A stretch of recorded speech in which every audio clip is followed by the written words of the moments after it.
Hola, Christian. Okay, it looks like I have to rotate the device. Hold on. I will do that.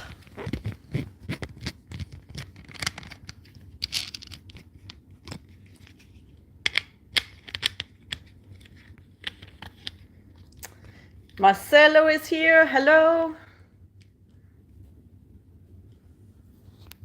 Guy on a bike. Hello. Grumpy cat. Hey.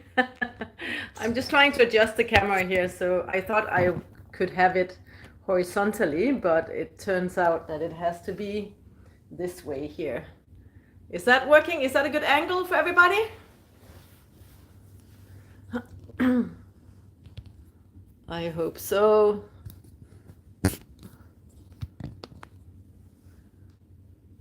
How does that look? Okay, wow.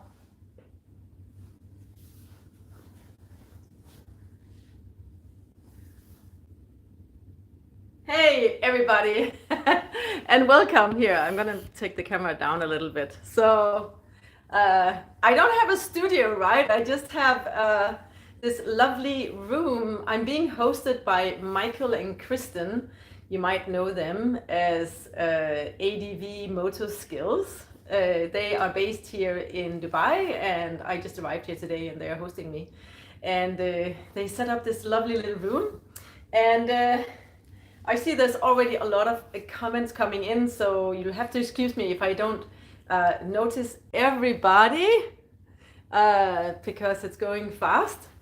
So thanks a lot for all your questions. I really received so many questions. I arrived in Dubai just 2 days ago.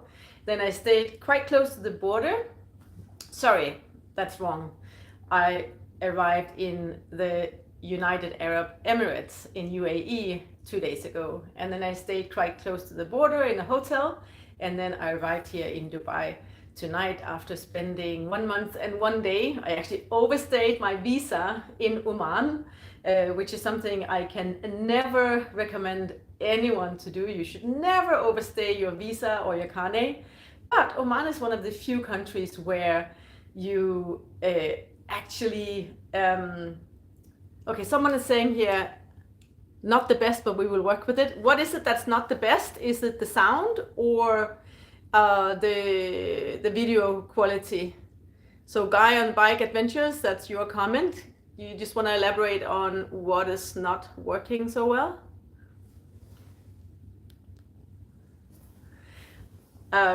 Anyways, I will continue.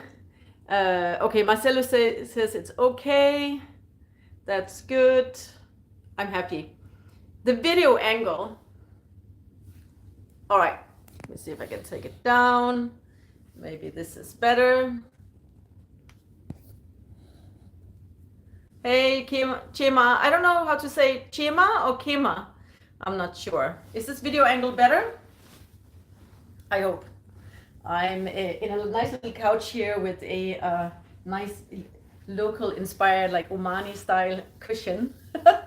Anyways, I was just saying that I overstayed my visa in Oman, and that's something I would never recommend usually to do. But Oman is having a very liberal policy towards the tourist, and you can actually just overstay, and you will just have to pay 10 riyal per day, which is like $25. And that's of course a lot of money, but I really wanted to spend that extra day in Oman because I met Benjamin. Benjamin is from Berlin, and I met him the first time in Albania on the TED, and I really wanted to spend some time with him. So we were camping together and doing some lovely off-road, and it was really worth spending another day. And then I know, right? It's nice and matching. And then when I got to the border, I expected to be fined 10 rial, but he just stamped my passport and just let me through, and it was really nice and easy. So that was really lovely, and also a little bit sad to leave Oman because it's just such a beautiful, beautiful country with really nice people, and I'd say just motorcycle heaven, really. They have everything from, if you want to challenge yourself in the desert, you can do that.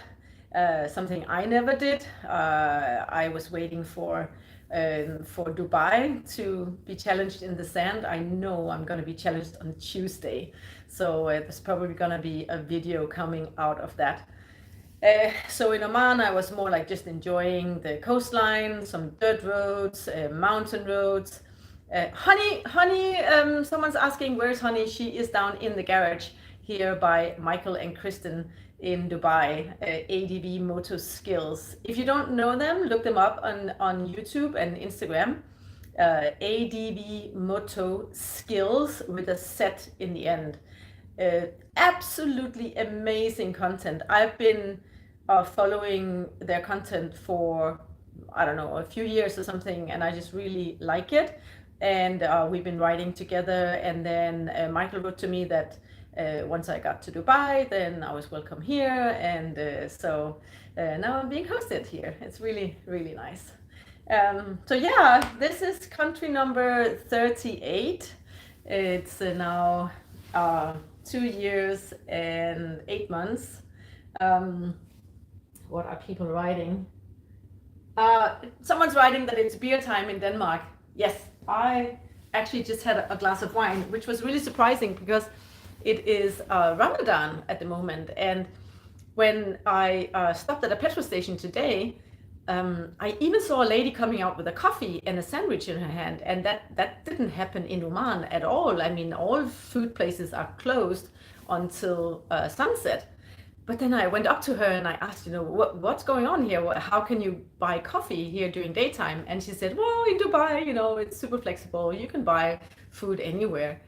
And so honestly, that's a little bit nice actually, because I've really been missing to just stop somewhere and have a coffee, and yeah, so it's pretty cool. And I felt in Oman that you had to, if you wanted a sip of water, that you had to kind of hide behind a motorcycle.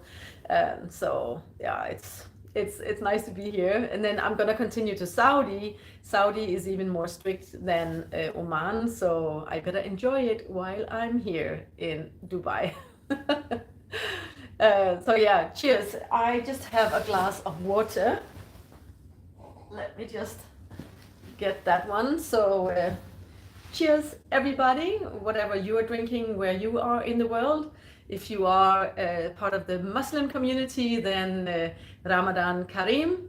I hope you're having a nice Ramadan, and I look forward to celebrate the Eid with you. Cheers.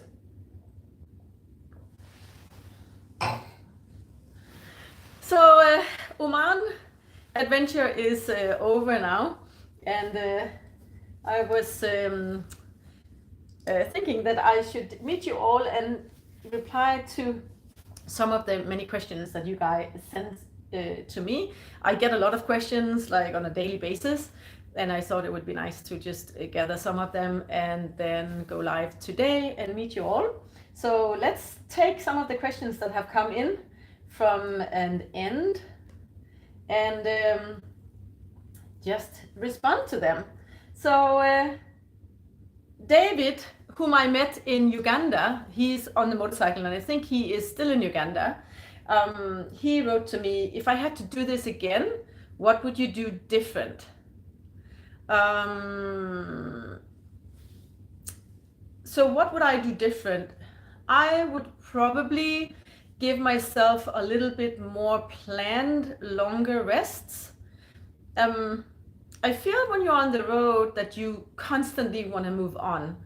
And when I meet other travelers, they can also sometimes seem a little bit stressed because every day is packing up and moving, or maybe every second day. And then some people, they're just like, oh, I just want to stay another night and just hang out here. And so like in the evening, they think they're going to go the next day, or I think I'm going to go. And then in the morning, I'm just like, oh, I don't want to go. It's so nice here. I love it. Why don't I just stay another night? And then I end up staying. But then I've already had the stress of thinking that I was gonna go. So to actually just say to yourself, I'm gonna stay 5 days here or 10 days, especially on such a long trip as mine, which has now been 2 years and 8 months, it is extremely hard on your system to just pack up and go all the time. So yeah, longer breaks. Yeah, Grant is saying that would mean I would add another year in Africa. That is true. So next question. So Josh from Dodoma in Tanzania. Hi, Josh. I hope you are here. I miss you. Say hi to your family. He's asking if those giant loot bags in Namibia are still for sale. They are still there, and they are up for grabs. All right, next question. The real Matt Mini is asking what sleeping mattress I use. I use a Thermarest Neo Air X-Lite is the one I'm using now. And unfortunately, the one I exchanged mine in October last year because my old one was just getting too many punctures. And the one I got new, I ordered a wide version, but they sent me the normal version and I didn't have time to exchange it. And that's really annoying. I really feel that it's just too narrow. I like to lie on my side and just, so I'm not too excited about it. I would have preferred to have the wider version.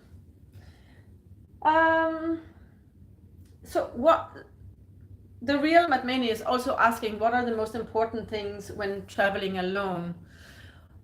Oh, that's a really good question. What are the most important things when traveling alone? I think it's probably to really trust your stomach feeling and to dare say no. You should never be so polite that you crush your own boundaries. If you are somewhere and you're uncomfortable, for whatever reason, get out of there. Just say no. Say, you know what, I changed my plans. I'm gonna leave now. Maybe you might offend someone. It doesn't matter. Don't stay somewhere if you're not comfortable. So I guess that's the thing. I would probably say really trust your gut feeling. You know when things are okay, when they're not okay, and we can sometimes, at least I can be too polite sometimes, and I just need to no, I don't want this, and then just get out of there. Let's have the next question. So the problem is now that I'm looking at the questions is that I can't see any of your new comments. So I really hope I'm not missing out on any important questions while I'm looking at these questions. So David is also asking, what is my number one tip from going south from Uganda towards South Africa? Honestly, I think it's really excellent to go that way because you will be so good at Africa. Having your experience from Uganda and Tanzania, Malawi and Zambia and Botswana before you reach South Africa. And I think you will have way less fear. So a lot of us visit South Africa with a portion of fear.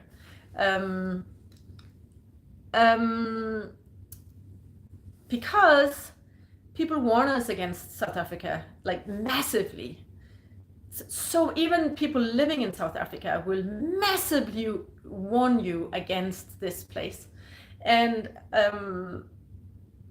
if it's the first like Black African country that you arrive in, then we all fear it somehow. And because it's so divided down in South Africa, between blacks and whites, which you don't see in Kenya and Uganda and Tanzania, etc., then when you start there, it becomes so difficult to interact with everybody because of this division. So I think it's a huge benefit that you are starting from Uganda, and I just hope that you will not have this fear. I really want to go back to South Africa and not fear. Because I did fear, even if I really tried to not listen to any of these warnings.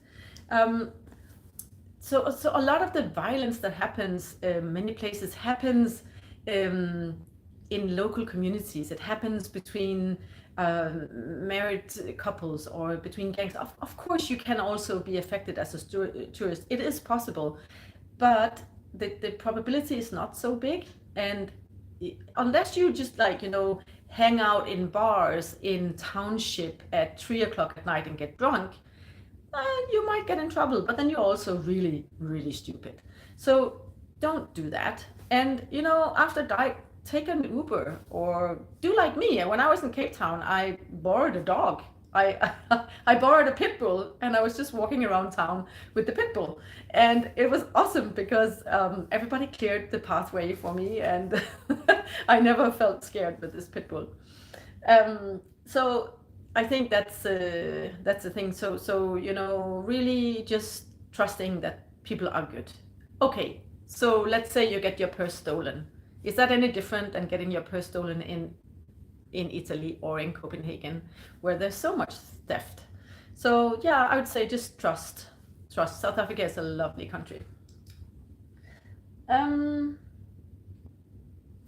David is also asking, if I had to do all of this again, what would I do different? Or I think I replied to that already. So Pau is saying hi for Denmark. Hey, that's so cool. Let's go to the next question. Okay. So Jürgen is asking, how do you pronounce rød grød med fløde? It's that easy. Rød grød med fløde. Everybody can do it. You just gotta put your tongue a little bit out there. Rød grød med fløde. Everybody, come on, say it with me. Rød grød med fløde. So easy. Or like the cake I posted on the story on Instagram with the round cake. It's roulade. Roulade.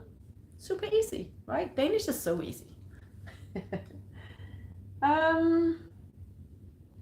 Let me see.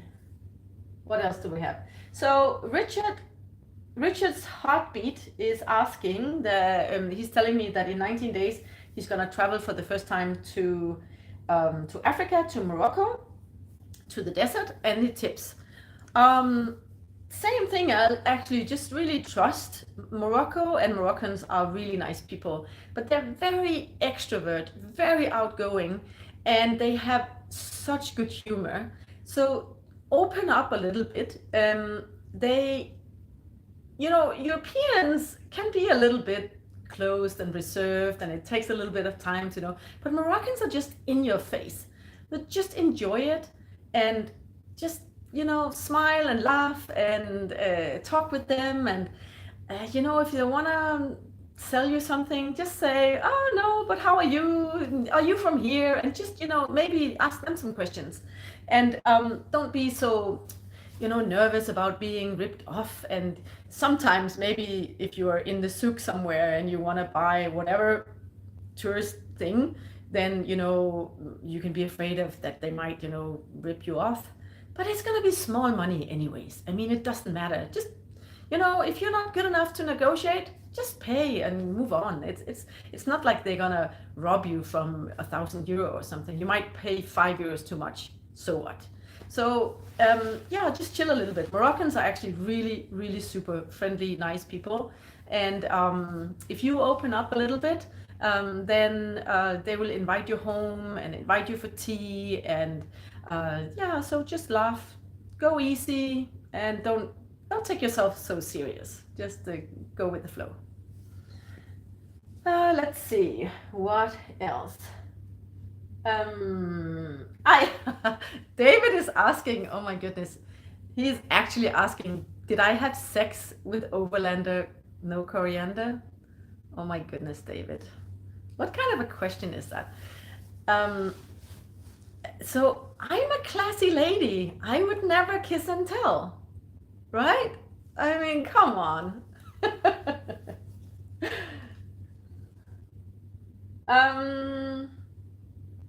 Right, I think we responded to that one already. So they say I can change it later is asking me, she's saying that she doesn't, or he, I'm not sure, um, that David is saying that Overland and no coriander, that he looked so in love. Okay, whatever. Okay, back to the question. I don't really have the energy to do the planning of the journey. Is the comment, and then he continues saying, "Do you never get tired of traveling on a motorcycle?" Do I get tired of traveling on a motorcycle? Well, some days I get tired. I have bad days. And I think the fact that I travel as slow as I do is just a huge benefit, because I give myself the breaks. And even if I might struggle with the thing I mentioned earlier about always having this kind of feeling that you need to move on, you need to explore and do something extraordinary every single day, but you just can't. Actually, some days you just need to stay in and do your nails, or whatever, wash your clothes in the sink and watch a Netflix series. I mean, even at home, we don't explore every day. Some days you just need to do nothing. And it's obviously different if you are, let's say you're on a month trip or a 2-week, 3-week trip, then you want to get max out of it. But when you're living on the road for a longer time, you gotta take it easy, you gotta slow down. So no, I'd say I don't really get tired. Like today when I got on the bike, like I just like had to say out loud that, oh my God, this is so epic. Like I was just so happy getting back on the bike and getting on the road. So no, I don't really get tired of it. Regarding the planning part, I can also say that because I travel so slow, I don't have to make an extensive plan for anything. I mean, the other day it was like, I think 5:30 in the afternoon before I had any idea of where I was going to stay. So I actually really don't plan a lot. I just know that, okay, at this time I need to maybe apply for a visa, or I need to be out of the country, or maybe I should start looking for a new tire. So there are some things I need to plan, but I don't need to plan everywhere, and I can't do all sites in every country. Like there's no way I'm gonna, check off every site. And also I don't really find that it's so much fun to just check off sites. It's like sometimes the least touristy experiences that are actually the coolest.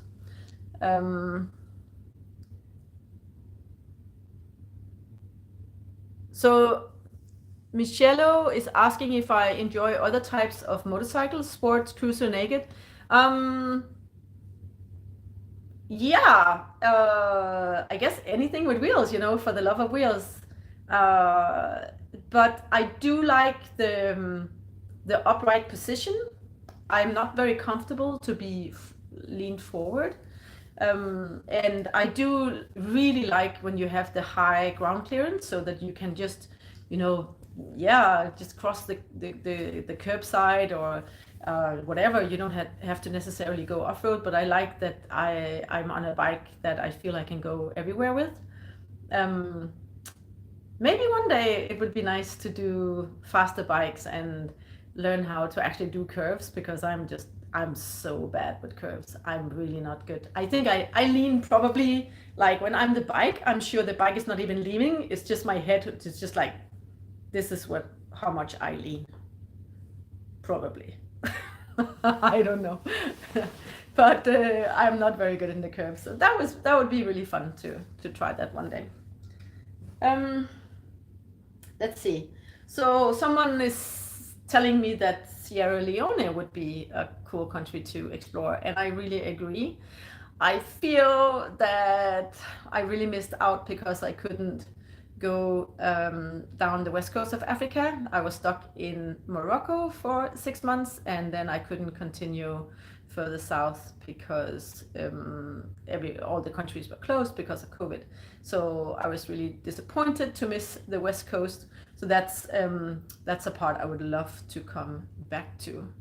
There are a couple now traveling down the West Coast, and their posts are just amazing.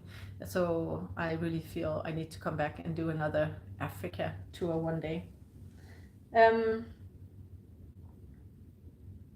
So one is asking a very good question as well. Whenever you stop traveling, how do you cope with the the after trip blues? Ooh, I fear that part, I can tell you. I know from my previous trip, the first big trip I did was from the tip of Alaska, from the top of Alaska to the tip of Argentina. And it was very hard to come home, actually. So, but I think I also did the mistake that I came home that time on a Thursday and I started a new job on a Monday, and that was a little bit rough. So I think it's better to come home and give yourself a little bit of time to just readjust and just look at your photos and just relive some of your memories and have a bit of time to land. So I really know it's gonna be a tough one to come back. So I don't actually really have a strategy other than everything takes time, and that too will pass. Everything in life will pass. Whether it's the feeling of happiness or joy or anger or sorrow or stress, that too shall pass. And it's a thing, and I think as long as you expect it to come, it is gonna be rough to come home, but it's also gonna be freaking lovely. I mean, I miss my friends so much, and I miss my family. I miss my house and my cat. So yeah, good question. Let's see. So Isabel Sotier is asking if I needed visa to enter Oman and the UAE. So for Oman, you don't need a visa. You can get a visa on arrival, but it will only give you 2 weeks in the country, at least with a Schengen passport. Obviously, these questions, you always have to look into what is the passport applying, because it's different from whatever passport you have. But with the Schengen passport, as I have, then you get 2 weeks on arrival in Oman, but I wanted a month. That you can get if you do e-visa application. It comes very quickly. I applied like 8 o'clock in the evening, and already at midnight I had it. And that gives you then 4 weeks in the country. Plus that additional flexibility that I talked about in the beginning, that you can actually overstay and you have to pay 10 riyal per day. But I didn't pay anything. He was just being nice to me. So that was amazing. For the UAE, you get also like a 90-day stamp in your passport. So from the first time you enter, they will count down, and you can leave and enter as many times as you want. So it's super flexible. It will be registered in their system. You might not even get a stamp in your passport every time you come in and out, but they will know how many days you have spent in UAE. So as long as you just leave before those 90 days, then you can come and go as you want, which is really cool. I do have to apply for Saudi, I think. I don't know. I have to look up and check if I have to apply for Saudi, but I'm not sure. I'm pretty sure I have to apply for a visa for Iraq though. So Isabel Sochier is also asking if I have animals at home and what do I do with them while I'm gone. Yes, I do have a cat. Actually, I had 2 cats when I left, and I find a tenant who are happy to take care of the cats, and I've actually managed, even if it makes the process of finding a tenant way longer. But the first time I had an American couple, a young couple, she was a scientist and he was doing like volunteer work, and they really loved cats and it worked out really well. Unfortunately, one cat, she died while I was away, so that was really sad to not be there with her. She got suddenly really sick and she had cancer in her mouth. And then my other cat, he's really happy. I have another couple living there now, a couple from India. they really love him and they go for walks with him and they send me videos and it's really nice. So it just makes it harder to find someone, but it works out really well. And it was a requirement for me that he didn't have to move anywhere. I wanted, because it's his home, you know, so I wanted him to be able to stay there while I was gone. Let's see.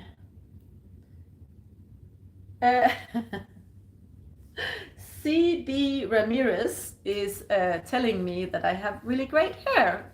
Thank you very much. I'm happy to have that compliment. And do I do anything to help protect it while in the helmet? Actually, I don't really do anything other than I always braid it, or I will put like 3 rubber bands around the hair. So because if I just make a ponytail, then the hair is completely like one big knot when I arrive in the evening. So that's not very good. But I only maybe, I think once every 2 months, I give it like conditioner. I have very short legs, right? So I guess God, he just gave me thick, strong hair. Thank you, God. Or was it Mother Nature, maybe? It was probably her.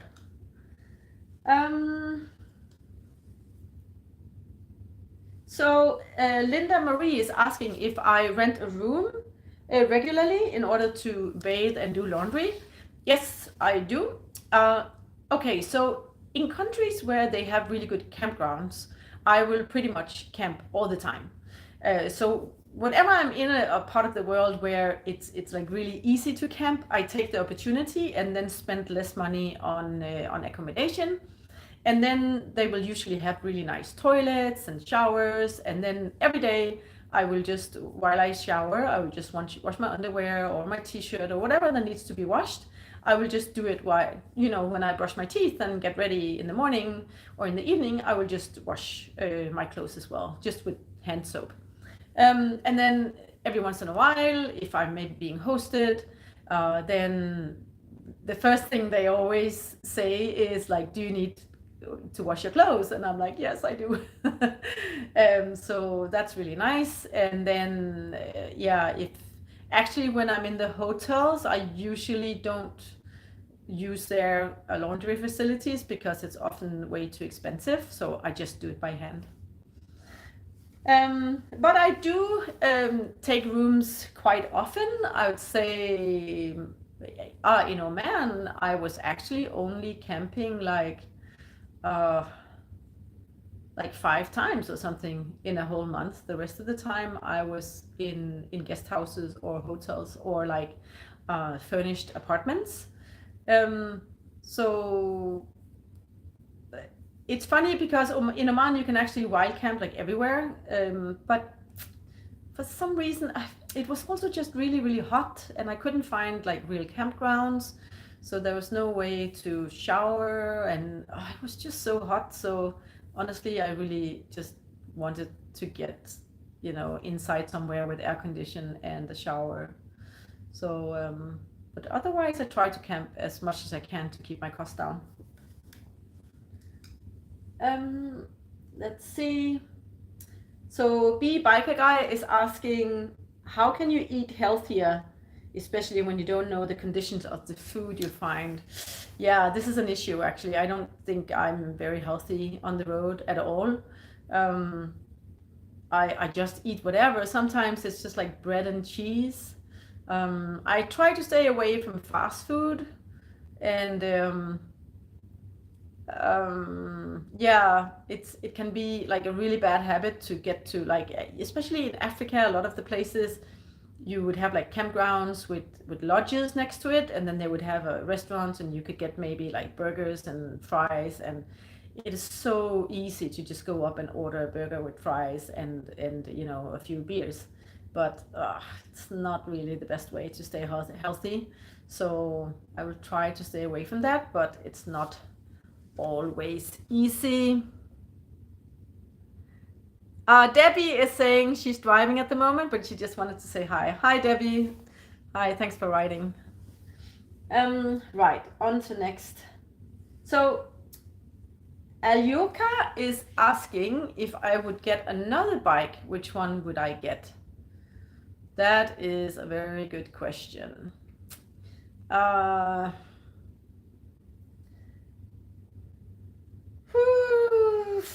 the same purpose, I would go with the Honda 300L.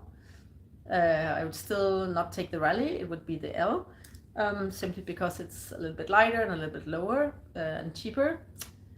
For a different purpose, like let's say for just like road travel, I would really love to have a bigger bike. Okay, say I was traveling to Australia or the US and I were to buy a bike there, then I would probably get a DR650 again. That's the bike I traveled on when I did Alaska to Argentina. So the DR650 is actually very similar to the Honda CRF 250L that I am on now. The weight-wise, it's very similar. It's just more powerful, and that would be nice. Yeah, see, the problem is that I'm so short that I'm actually just a little bit limited on my size, and a lot of the bikes that I like, they have quite a high seat height, so that's a bit of a challenge. So, oh, Martin is here. Hi, Martin. Martin from Rwanda. Oh, you are in Gisenji now. Wow. So that means you are still on the, I forgot the name, the trail. Okay, the Congo Nile Trail. So cool, Martin. Anyways, what was your question? Did I have any health issues during my trip? Yes. So a few times I had stomach problems. I had in, let me see, North Macedonia, I had like a week of really bad stomach problems. And then I had a few days in Morocco with some of the worst stomach cramps that I've ever experienced in my entire life. It was just absolutely horrible. And then the worst probably was when I got malaria and dengue fever at the same time in, I think I got it probably in northern Malawi or southern Tanzania, I'm not sure, but that was pretty rough. I was really sick, actually. I was it was just like my brain didn't work at all, like nothing worked, and I was just exhausted. So just like getting out of bed was just a huge task. So yeah, that was a little bit tough. So Martin Overlander, no coriander, is asking me, Mark or Raul? I have to choose. I would do Mark first and then I would do Raul afterwards.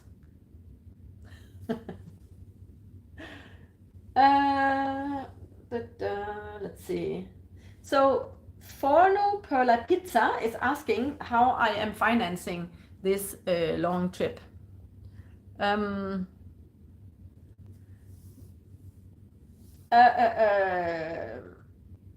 So I saved before I went on this trip, and I was lucky that I got the opportunity to remortgage my house, and that meant that my savings was quite substantial. I am spending between 50 and 60 US dollars per day on this trip in average, and that covers like insurance, it covers visa application or visas, it covers food, accommodation, petrol, tires, spare parts, everything.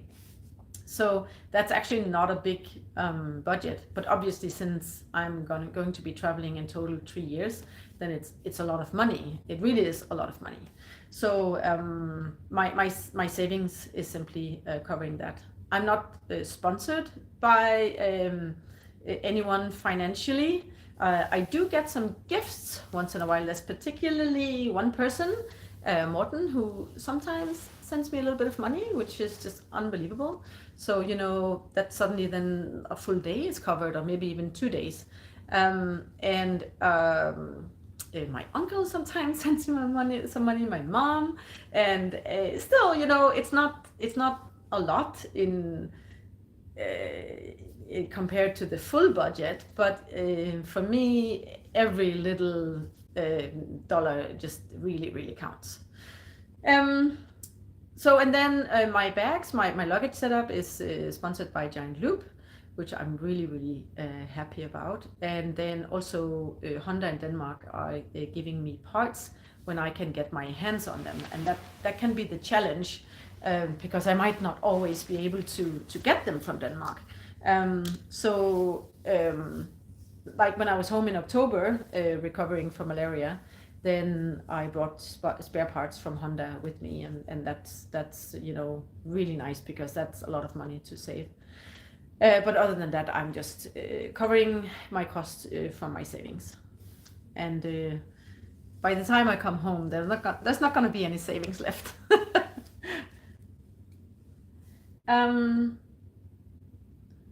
All right.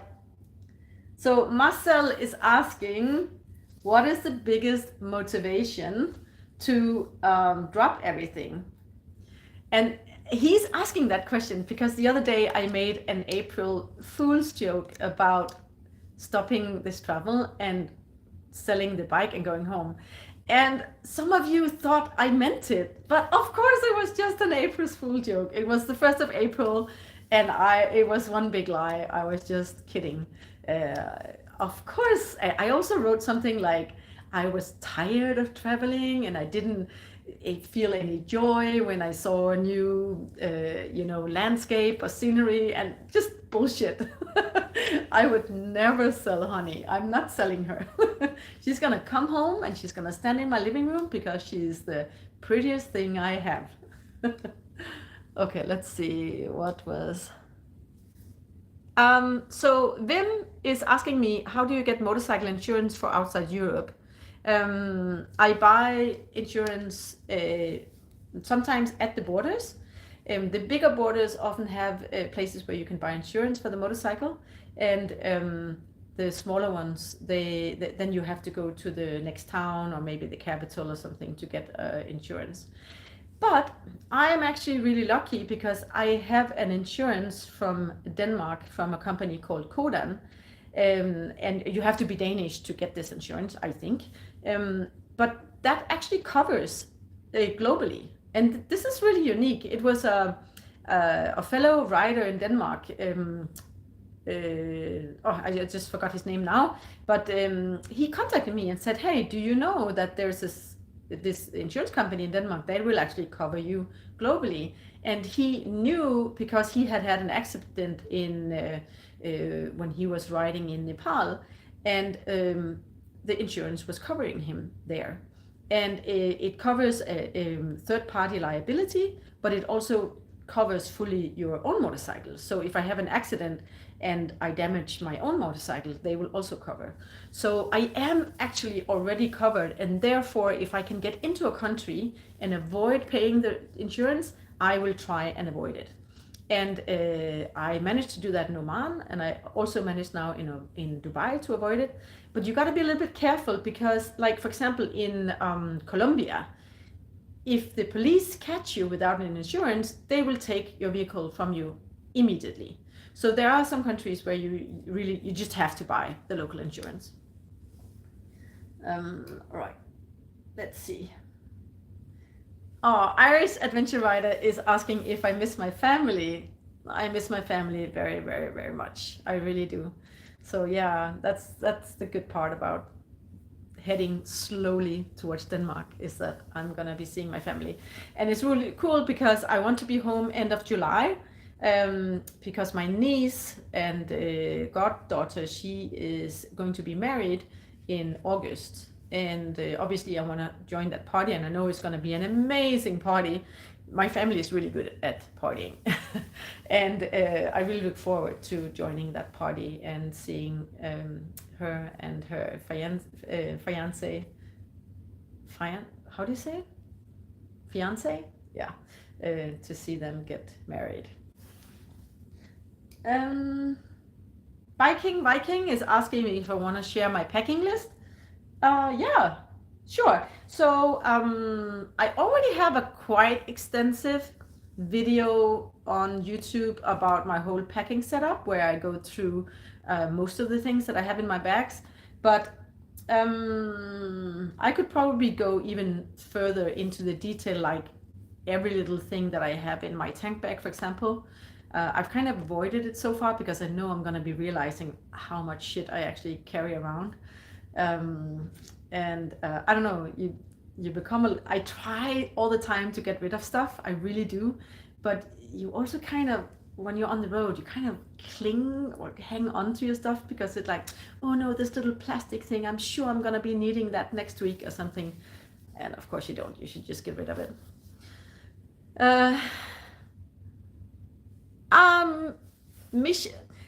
Michelo, is it Michelo or Michello, or how do I say your name? I'm unsure.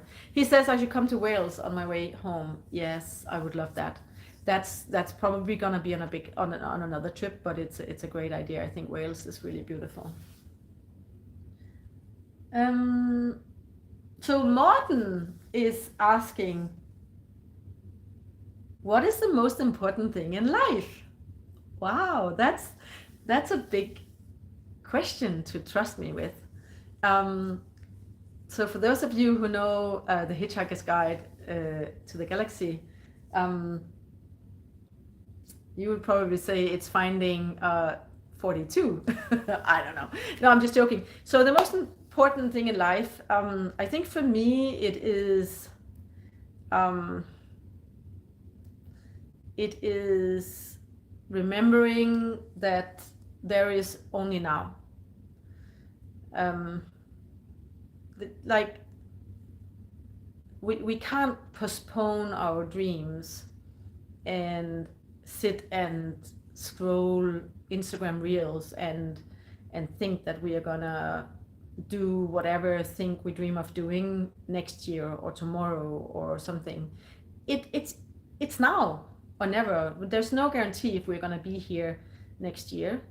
I'm now 52 years old, so you know, people in my age, people die. They get a heart attack, or they get cancer, or they get, you know, whatever. Anything can happen. I'm on a motorcycle every day. I can get hit by a car and tomorrow I'm not here anymore. So I really try to remind myself that if there's something I would like to do in my life, do it now. Don't wait. I mean, it doesn't mean that you shouldn't plan or prepare something, but doing things now can also mean start planning now. Make a decision. I'm gonna go, or whatever. It can also be if you just dream of being the world's best parent, then put the mobile away and hang out with your kids. Talk to your kids, play with your kids, or just whatever you dream of, do it now. Start the process now. And everything is a process. There's never an end goal. Enjoy the process. So yeah, I would say there is only now is probably the most important thing in life.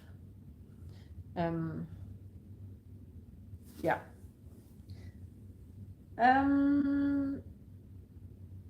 Then my very good friend Jelly is asking me, do you miss me a lot?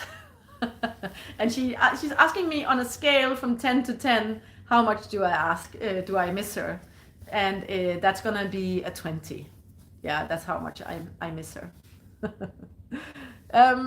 So Jacob from Denmark is writing, I'm about to embark on a round the world trip on my bike. Great. As a digital nomad, I need good internet. What is your experience with internet speed and reliability in Africa? It's really bad, actually, and it's expensive. So be prepared to buy data and don't expect too good Wi-Fi. It's always just like, yay, if you finally find a place with good Wi-Fi. That's just the situation.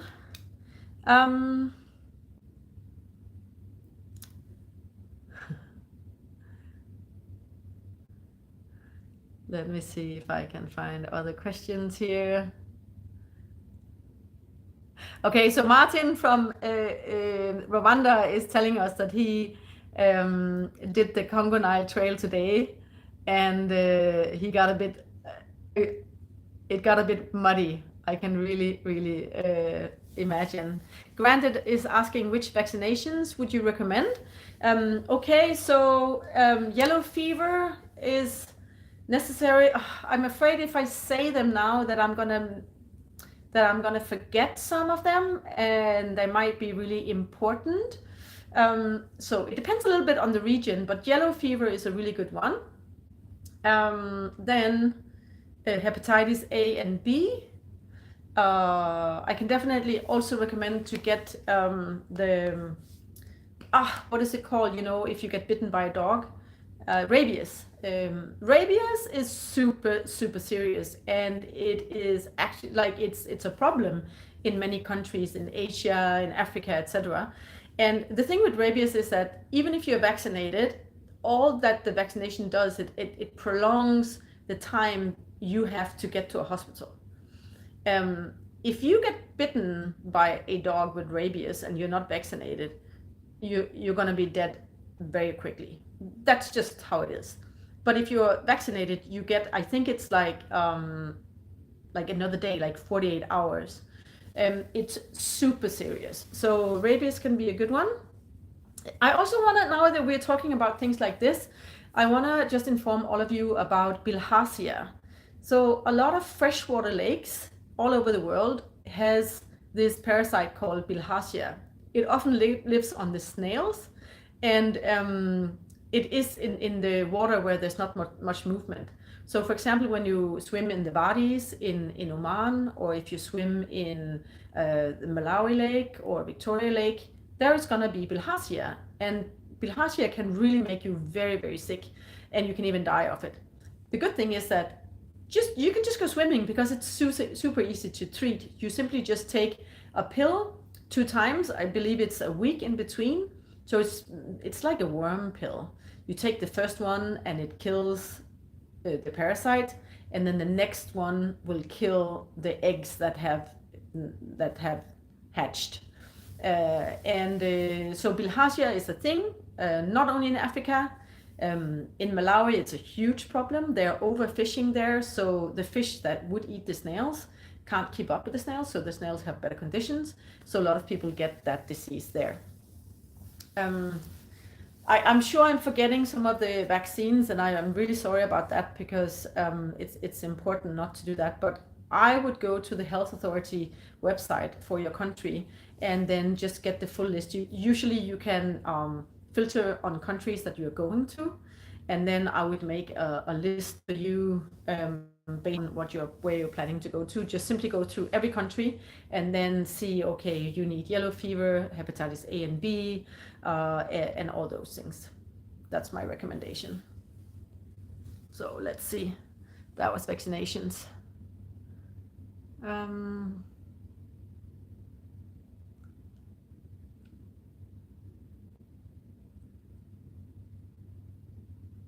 Linda Marie is asking, what is my work when I'm home? The last 10 years I've been working as an e-commerce manager for IKEA in Denmark. Yeah, so just ensuring that people could buy stuff online. And Marcelo is asking, when do I come to Brazil? I don't know, but that would be epic. That would be epic. So David is asking, what counts more for you? Is your motorbike a tool for travel, or are you traveling because of the motorbiking? I would say it's 50-50, actually. I love traveling, but when I realized in like my 30s that I could combine it with motorcycling, it just was this new world that opened to me, and I just absolutely love it, because on the motorcycle, you're out there, you're outside all the time, and you're kind of open and exposed. You're not in a car behind windows. So people just come up to you all the time. It's so easy to engage in a conversation, and like, I don't know how many times people were waving at me today and filming me on the highway, and people were stopping me, making me go into the side of the road and ask what I was doing and wanting my phone number and my YouTube channel. And you know, if I was in a car, nobody would know. So it's just such a nice, lovely way to travel, and it enables you to go whenever you want, whatever time you want, where you want.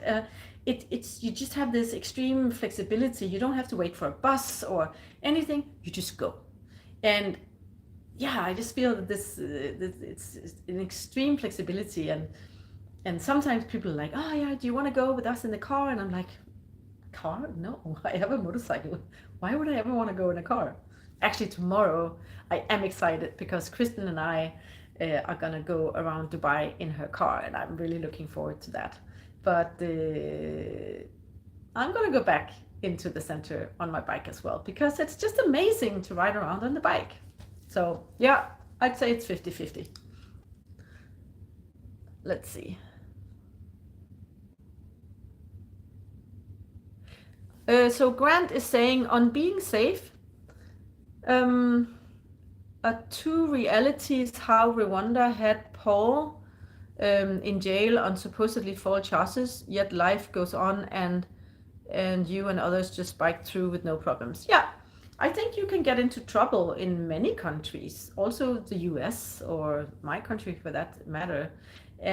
But if we take statistics, like the probability that I will get into jail in Rwanda, it's pretty much non-existent.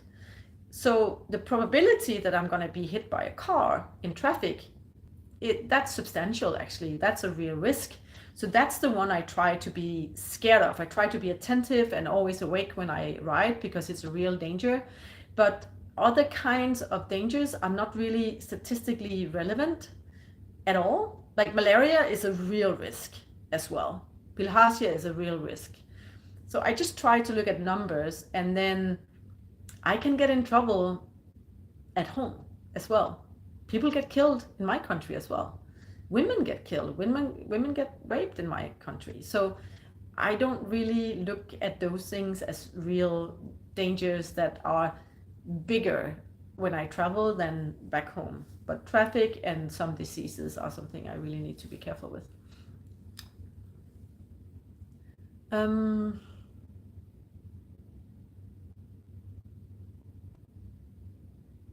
Let me see. What is the next country on my list? That is Saudi. So actually, I could still go through Iran if I want. I could take a ferry here from UAE to Iran and then go through Iran on my way home. Or I can go through Saudi, Qatar, Bahrain, Jordan, Iraq, that way on my way home. And I think I'm going to do the last part. So I really have to choose which direction from here. And there are two reasons for it. I feel that it's a little bit exciting to go to Saudi. And also I feel that I would love to come back and spend a little longer time in Iran. It's just such a big country with lots of mountains. And so I think that I would want to do that on another trip. And then maybe add Pakistan, India, Bangladesh, Nepal, etc. to that trip. But I mean, that's not even, in the plans. That's just future dreams. Hello, Linda from Mexico. I'm going back through all of the messages here to see if there are any questions that I have missed.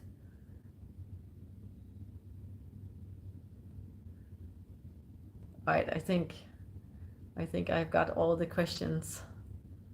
Christian is asking if it's okay to ask in Danish. Yes, absolutely. You can ask in Danish.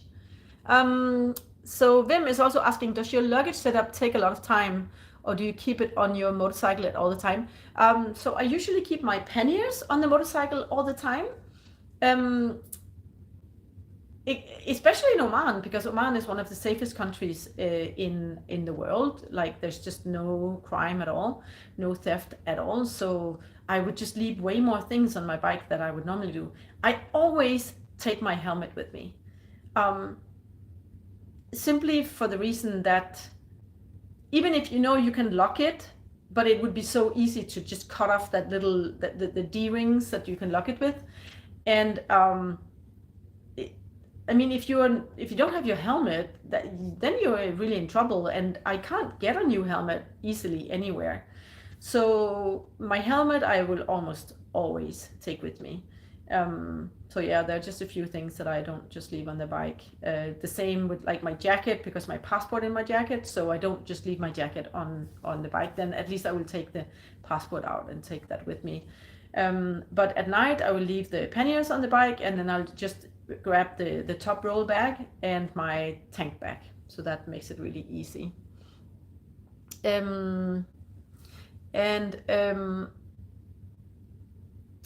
Hi Morten, welcome. I just replied to your question before.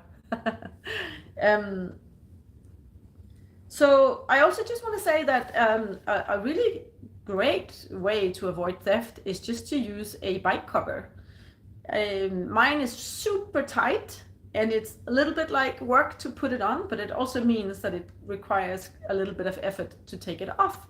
And yeah, that just really prevents theft, and that's amazing because anyone could just cut through it quickly, but it actually is a great way to avoid theft. Let's see. So Martin is just telling that he also got bilharzia from Rwanda lakes. Yeah, it is a thing in many freshwater lakes.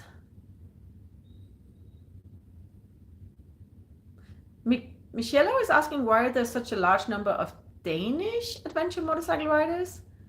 I don't think there is, actually. I think maybe you're confusing Denmark and Holland, so like Dutch and Danish right now. I think there are an enormous amount of Dutch adventure riders around, and I have no idea why, but I don't think there's a lot of Danish at all. Yeah.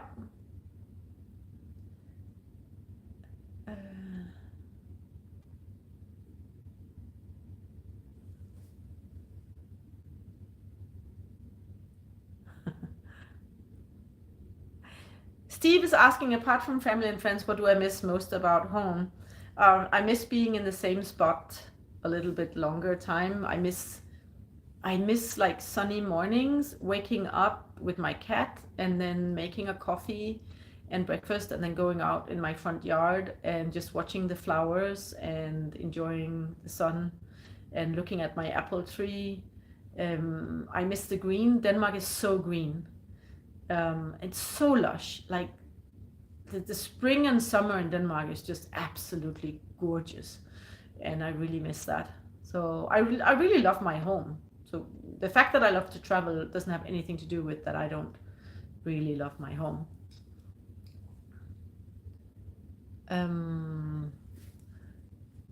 Morten, are you drinking coffee? Is that a question or is that a statement? You're writing drinking coffee. What does that mean? Yeah, so Zweispur Moped is writing, the Dutch are having a second go at conquering the world. The attempt by sea failed due to the Royal Navy back then. And Michelo is saying, yeah, he is mistaking Dutch and Danish. That, you know, that's totally normal. You're like person number 2000 who confuse Danish and Dutch. So that's completely normal. We're quite similar, to be honest. So Morten is saying, no, in the morning, drinking coffee outside. Yeah, exactly. So Morten, you want me to repeat my reply to what is the most important thing in life? And I said that I think it is to realize that there is only now. That there is no promise of tomorrow. There is no guarantee that we are going to be here tomorrow. There's no guarantee that you're going to have your job tomorrow. There's no guarantee that you're going to have your wife tomorrow, or your partner, or your kids. There's simply no guarantee. Like, there is only this moment right now. And so to really make the most of it and do like whatever dream you have, whatever you want out of life, then do that now. And maybe, I mean, that doesn't mean that you go travel now if that's your dream. But then if that's your dream, start preparing it now. Make a decision. I'm going to do it. Like, when are you going to do it? Where are you going to travel to? Make the decision, and then start the process of planning that. And don't think that, oh yeah, when I'm going to be happy and content when I get there and there. No, everything is a process. We never get there. Nothing in life should be about the goal. It's really always the process, and therefore we might as well really enjoy the process. And if I can add something to my reply earlier, it's just have fun. Have freaking fun. Don't take ourselves so serious that we can't make a stupid jump in slow motion. Of course, we are, even if adults, we can be funny and laugh at ourselves.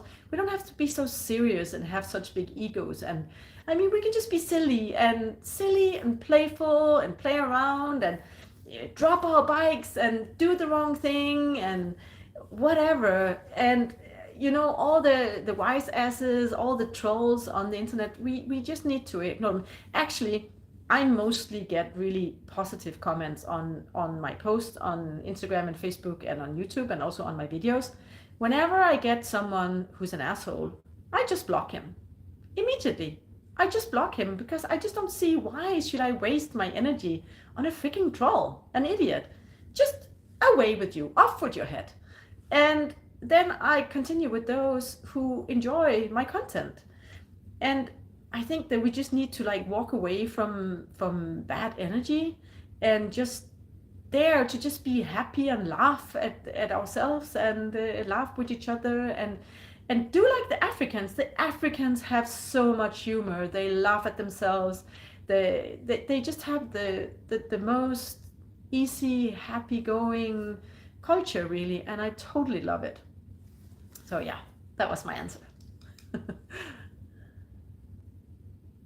Okay, Christian is saying that I really cheated him with this April Fool's joke.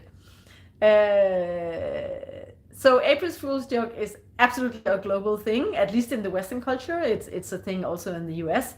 I don't know if you saw, what was it? There's this, I forgot now the name, but there's this motorcycle company that makes tents and side panniers for motorcycles, and they came out with this funny April Fool joke about this giant tent, and you could even get spray on mud for your BMW. So that's quite funny. Abraham is asking, am I married? No, I'm not married, and I absolutely don't plan on getting married. It is actually the most frequent question I get on my trip. It is are you alone? And are you married? And it is a big thing in Africa. It's a big thing in the Middle East and many other places that I don't have a partner. But I'm really happy to be born in a country where nobody is expecting me to marry or have a partner or have kids. I have full support from my family, and that my family never says, oh, when are you going to get married or have children. Now it's also too late for me to have children, because I never wanted children in my life. I always wanted something else. And I know that in many places it is the thing is to get married, but I just know so many who are not really happy in their relationships, and I just want to enjoy my life and have freedom. I'm a freedom lover, and I just want to be free. So that's my reply.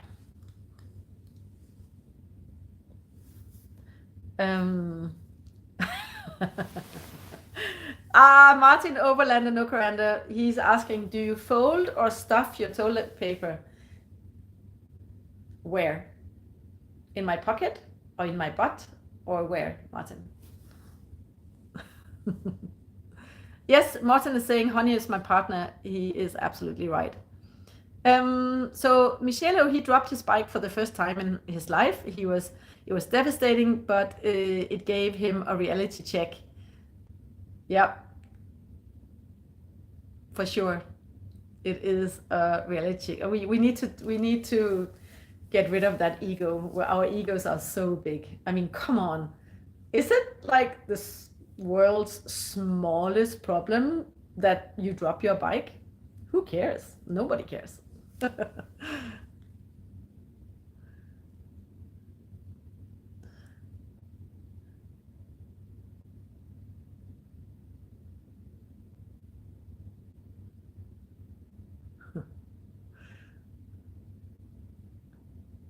Right. So, any other questions from you guys out there? I think I have replied to uh, most of them. Oh, no, here's one. If I had any technical problems with the Honda. Um, so, not really. I mean, just wearable parts needed to be changed. So, the head bearing, what is it? Head steering bearing, is that the name? Had to be changed, but that's quite normal. Otherwise, I've blown my clutch a few times. Totally my fault. I have, other than that, let me see. Did I have a problem?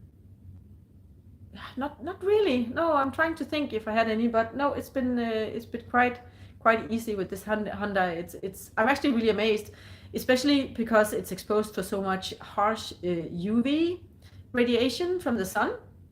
And when I look at many of my other things, then like my clothing is changing color.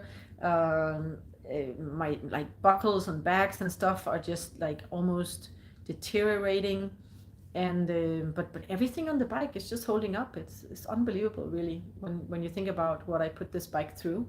So I'm really impressed with this little Honda. It says a lot about the brand that a little 250 bike can do now.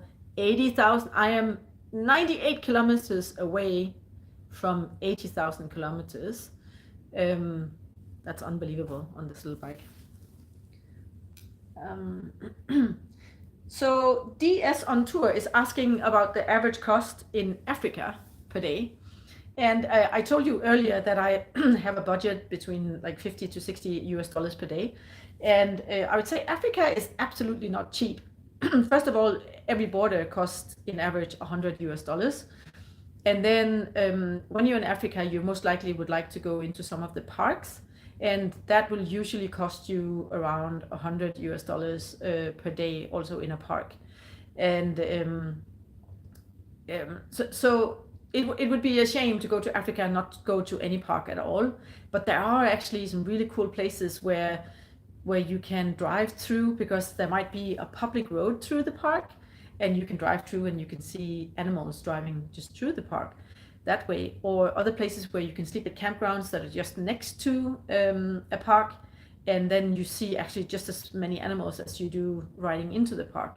But still, I'd say it's really a shame to go to Africa and not go to like Etosha in Namibia, or Kruger in South Africa, or Edo Elephant National Park, or any of those like Tsavo East National Park in Kenya. Queen Elizabeth National Park in Uganda. I mean, it's absolutely amazing. So I'd say Africa, it's not cheap.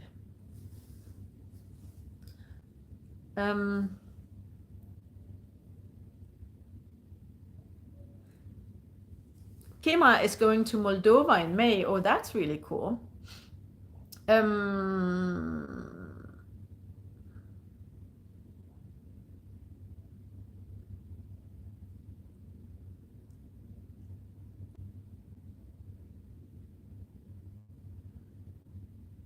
So here's another question about my hair. So this is so funny. How do you keep all of your lovely hair in check from all of the helmets wearing and showerless days? I don't know. I just put it in. I braid it, and I don't know. I don't do anything to this hair. It's just the way it is. So.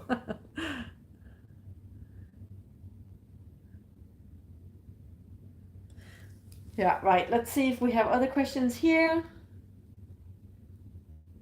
No, I think I have gone through most of the questions. So Abraham is asking here, have you done all of the countries in Africa? No, absolutely not. There are so many more countries than what I've done. So let's take them from an order. I did Morocco first, Western Sahara, which is part of Morocco. And then I did South Africa, Lesotho, Mozambique, Swaziland, Botswana, Namibia, Angola, back to Namibia, Zambia, Malawi, Tanzania, Kenya, Kenya, Uganda, Rwanda, back to Uganda, back to Kenya, and then from there to Oman. So, I mean, there's so many more countries I missed. Yeah, we can just start counting. So I feel Africa is definitely a continent where I would love to go back. And unfortunately, there are quite a lot of countries where it's super difficult to, or I'd say almost impossible to travel, like Chad. But I would love to do Algeria and Tunisia is a big dream for me to go there. Then I do love to do all of the West Coast. And then I would also really, really love to ride through Egypt and Sudan and South Sudan. South Sudan, I'm not really sure how safe it is. And unfortunately, there's also quite a few countries on the East Coast, like Somalia, that are completely no-go at the moment. But things can change, hopefully.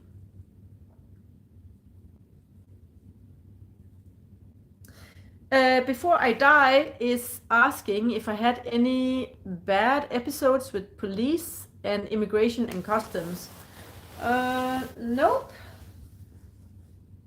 I had a bad situation with a police officer in Angola who was he was off duty and he was on some kind of a power trip, and I didn't know at the time that he was a police officer, and he scared the shit out of me. I was at a harbor and I was surrounded by young guys, young fishermen, and he came and they were all really nice. Like all of them were just really super friendly. And then he came and he just had a really ugly demeanor towards me. And he started demanding that I give him my passport. And I got really scared, like super scared, because I was like alone there. It was just a very remote place, and I didn't speak the language, and I couldn't understand why none of the others were trying to tell him to stop behaving like he did. And then later I realized that he was a police officer, and that was the reason, of course, that none of the others were telling him to back off. So that was a really ugly experience, but nothing happened, so I was just scared.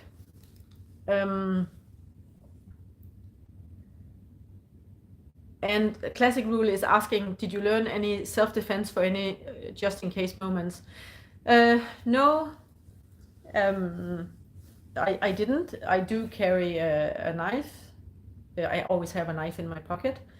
And also in my tank bag, I have pepper spray. But by the time I would get the pepper spray out, it would already be too late. But the knife is there, and I actually, in this situation in Angola with this police officer, I actually considered taking my knife out, and I think it's really good I didn't, because that would have escalated things into something really, really bad. So I think in most situations you want to try to just get out of there. In my tent at night, I will always keep my knife and my pepper spray next to me. And let's say I get, there's something very noisy, like here in Oman, I was camping and suddenly I heard some really loud noises close to me, and there was something there, and it turned out it was a honey badger. It was a honey badger. And in that situation, it's nice to have the knife and the pepper spray next to you.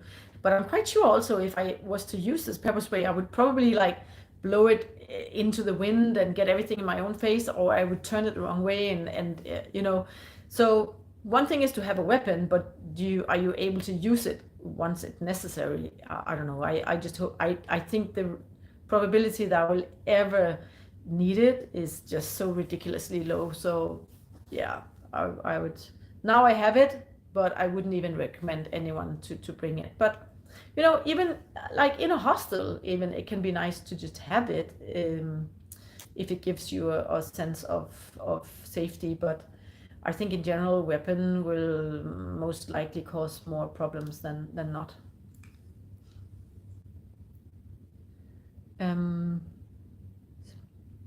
Some decent is writing, then spring is starting in Denmark. Yep, that is lovely.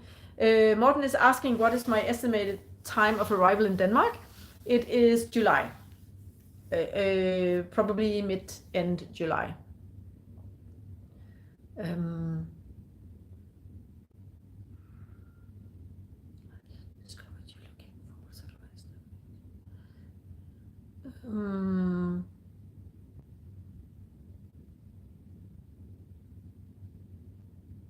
Right. Any more questions? Otherwise, it might be time to wrap this up. We have all been here for more than an hour now, and it's just so cool that you all are joining. Does your family keep constant tabs on you? Yeah, they pretty much do. Actually, my mom and my uncle are my top fans on Facebook. It's really nice. So what I do is I will just get it, so I'll show you. Oh, I carry a spot, this one, and that means my family, I mean, I have to turn it on, right? So once it's turned on, then my family will know where, and also my closest friends will know where I am. They can go into a website and then they can see where I am currently. But I don't turn it off, like now that I'm here with Michael and Kristen, I don't turn it on. So I only turn it on while I'm writing. But if I'm in a place with no network, I will push this button here and this one, and then that will send these like standard messages to my friends and family telling that I'm okay. And if I have network, then I might just write a little message, and if I do a Facebook post or Instagram post, then I know they will see it, and then they know that I'm okay. But if I haven't done any posts for a few days, then I will make sure to send them a message. Otherwise, they will get nervous. Linda Marie is asking if I speak French or German. I speak German, and I also speak a little bit of French, so that helps in Morocco. Thanks, Martin. Take care. Bye. All right. Any last minute questions? Otherwise, I think we will wrap this one up for this time.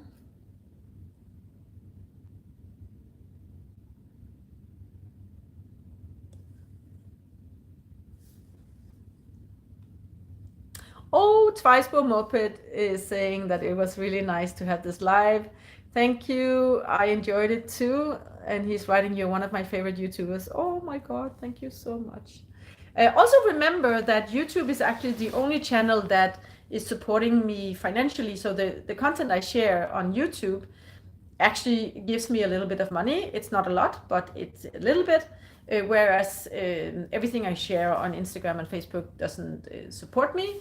It's just really, like, personally for me, really nice to share, and I really enjoy that. But on YouTube, it actually helps me financially. So it's amazing for me whenever you watch my videos, and there are commercials on the YouTube videos, because that is actually what's paying.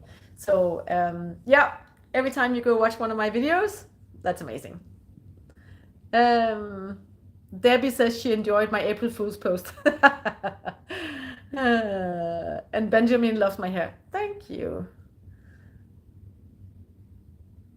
Right. Thanks a lot, guys. Thanks so much for joining me for this live session. That was really awesome. I was so glad I was able to announce it a little bit in advance this time, because the last time I did live session in Uganda, I didn't know whether I was going to have Wi-Fi or not, but I knew I was going to have Wi-Fi tonight. So that's really awesome that I could announce it and that you could all join. So thanks a lot. Thanks a lot in general for joining this journey. It definitely makes me feel less alone that you all are following my journey and are commenting so often on my posts. It's really nice. And obviously, I hope to meet every one of you on the road somewhere in whatever country you are in. That'd be amazing. And yeah, otherwise, just stay tuned. There's going to be another episode in a week, and there's going to be new posts from my journey up through Saudi and Bahrain, maybe Qatar, I'm not sure yet, Iraq, and then Turkey, and then all the way to Europe, back to Denmark. So thanks a lot, guys. Hope to see you soon online somewhere. Christian is saying knus. Stay safe. Thank you, guys. Bye-bye, Martin. Take care. Bye-bye, everybody. Thanks a lot for joining. See you in the next episode.